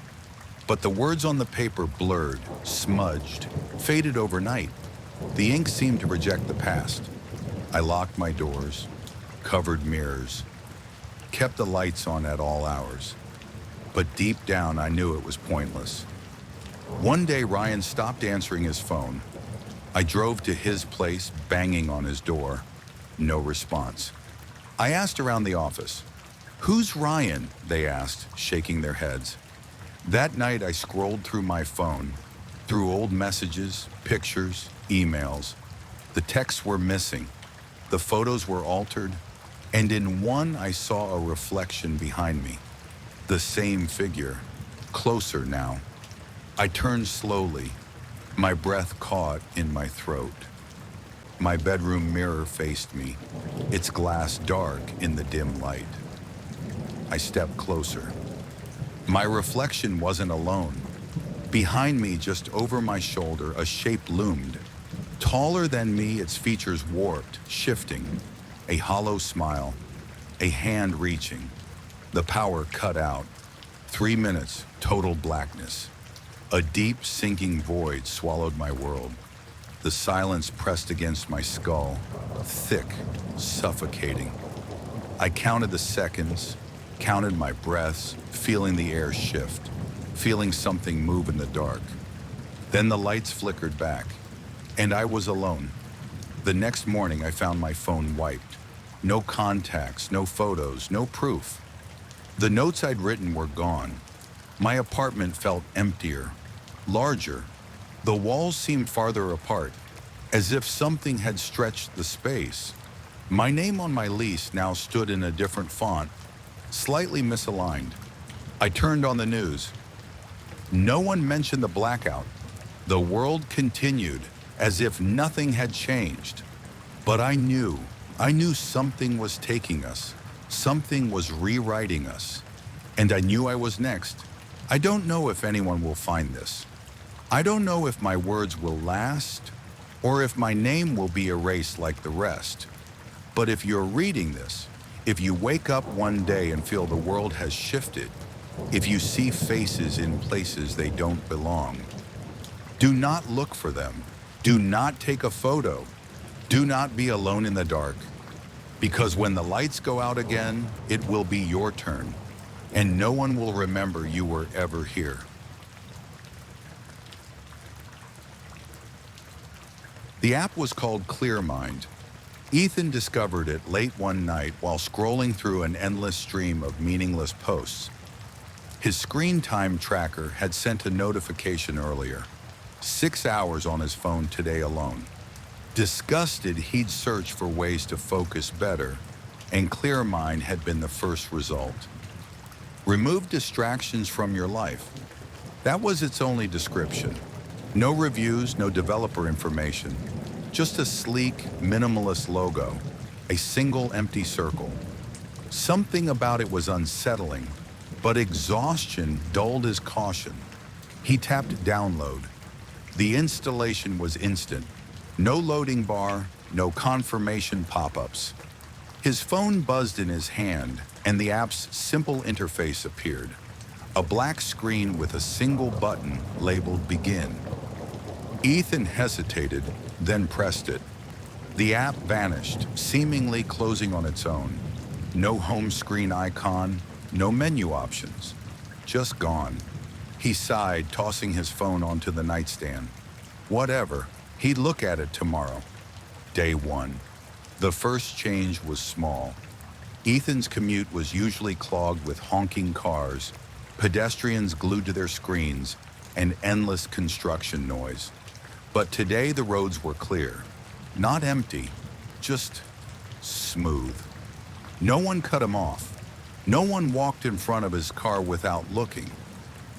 Even the usual roadside distractions, billboards, flashing store signs, seemed subdued, as if someone had dialed down their brightness.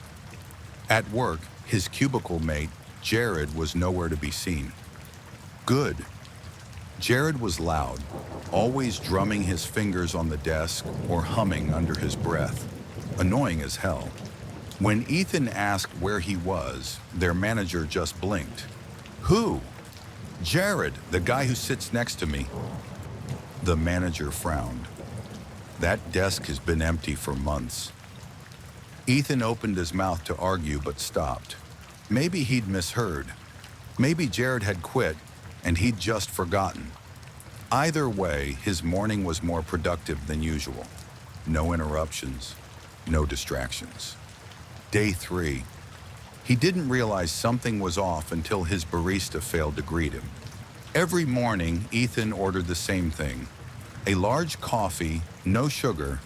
The barista, a chatty woman named Mia, always had it ready before he even reached the counter. Today the coffee was there, but she wasn't. He peered around. The cafe felt emptier, not deserted, but lighter somehow, like a crowd thinned out just enough to feel unnatural. When he asked another employee where Mia was, they just shrugged. Never had anyone by that name here. A cold weight settled in his stomach. He checked his phone, searching for ClearMind. Nothing. No icon, no settings menu. He scrolled through his app list twice. It wasn't there, but something had changed. He could feel it. Day 5. His friends stopped responding. Texts that usually got immediate replies now sat unread. Calls rang endlessly. When he checked social media, his contacts list had shrunk. At first, he thought they'd unfriended him. Then he noticed something else. Posts mentioning them were gone. Photos that had once included their faces now showed gaps, as if someone had erased them from the frame. He typed out a message to his best friend, Mark. "Hey, you there?" No response. Ethan opened his gallery. There were dozens of pictures from last summer, a beach trip, a night out, Mark's birthday party. One by one, he tapped them open. Mark was missing from every single one. Panic clawed at Ethan's chest. He remembered Mark. They'd grown up together. They'd spent weekends gaming, drinking, laughing. He knew Mark existed, but there was no proof. Day 7, his mother didn't answer the phone. Neither did his father. His sister's number was suddenly not in service. Ethan drove to their house, tires screeching as he pulled into the driveway. The lights were off. The door was locked. He pounded on it. "Mom! Dad!" No answer. He circled to the back, peering through the windows. The living room was still furnished, but something was off. Things were too neat, as if no one had lived there for years.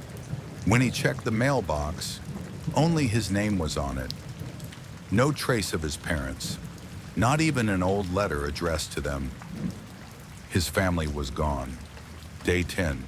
Ethan barely left his apartment. He sat in front of his laptop, scouring the internet for anything on Clearmind. Still nothing. No reviews, no forums. No one talking about it. His reflection in the dark screen stared back at him, hollow-eyed, unshaven. How many people had disappeared? How many had he forgotten already? A notification popped up, a single message from an unknown sender. Ready for the next step? His hands trembled as he typed a response. "Who are you? What's happening?" 3 dots appeared, then vanished. No reply. Ethan's pulse pounded in his ears. He grabbed his phone and dug through the settings, searching for factory reset options. He pressed the button, confirmed it. A loading bar appeared, then a message flashed on the screen. "Error. App cannot be deleted." He threw the phone across the room. It hit the wall with a dull thud and fell to the floor, screen intact. Day 12. Ethan stepped outside for the first time in days. The city was quiet. No car horns, no conversations, no movement. The streets weren't empty. Not exactly. There were still people walking, still figures behind windows. But when he looked closer, their faces were blurred. Their features shifted, unfocused, like smudged charcoal sketches. He ran to a woman standing at a crosswalk. "Please," he begged, grabbing her arm. "Tell me your name." She turned, but there was nothing. No eyes, no mouth. Just smooth, featureless skin where her face should be. Ethan staggered back, bile rising in his throat. He turned to the next person, and the next. They were all the same. His stomach lurched as he sprinted home, heart hammering. He locked the door, pressed his back against it, gasping. His phone buzzed. Final step confirmed. He stared at the message, hands shaking. The room felt heavier, the air thinner. A deep, crushing pressure settled on his chest. He tried to move, to breathe, but his body refused to obey. He looked down at his hands. They were fading, his fingers blurred at the edges, dissolving like mist in sunlight. The world around him dimmed. His thoughts fragmented, slipping like sand through grasping fingers. Memories unraveled, faces erasing, voices vanishing into nothing. And then silence somewhere else. A new app appeared in the store. Clearmind. Remove distractions from your life. A man named David, scrolling aimlessly late at night, blinked at the listing. His screen time tracker had just sent him a notification. 6 hours on his phone today alone. Sighing, he tapped download. I've always thought the man in the window was just part of life. Like the creaks in the floorboards at night, the occasional shadow that flickered past the doorway, or the way the wind howled through the eaves. I assumed everyone had one. He's been there for as long as I can remember, standing outside looking in, watching. At first he was just a shape in the glass, a faint outline that barely stood out against the night. As a child, I would wave at him before bed, thinking it was some kind of game. I don't know when the games ended. Somewhere along the way, he stopped being a comforting presence, and he started getting closer.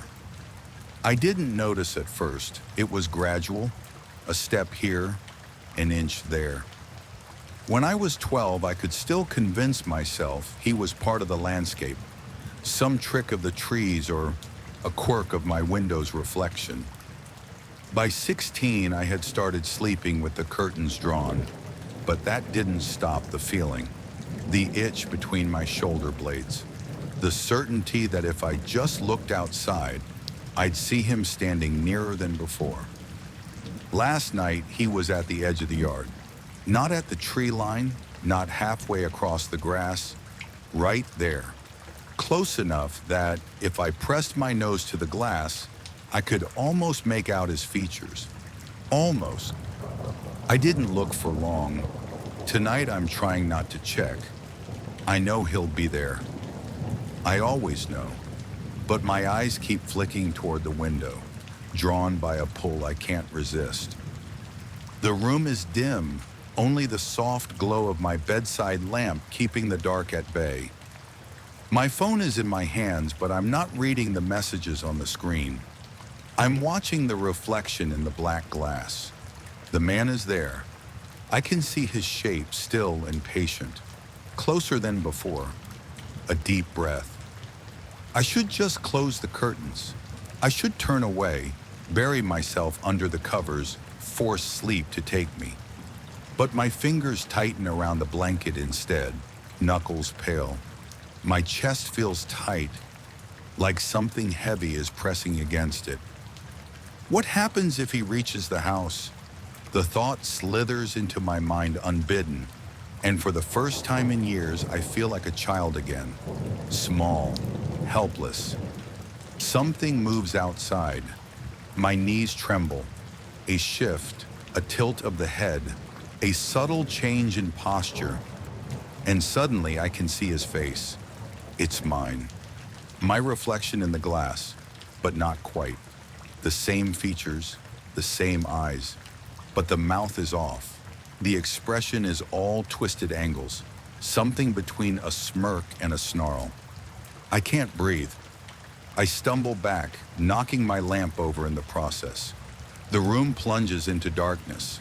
My pulse thunders in my ears, so loud I almost miss the sound outside. The creak of footsteps on the porch, the scrape of something against the window.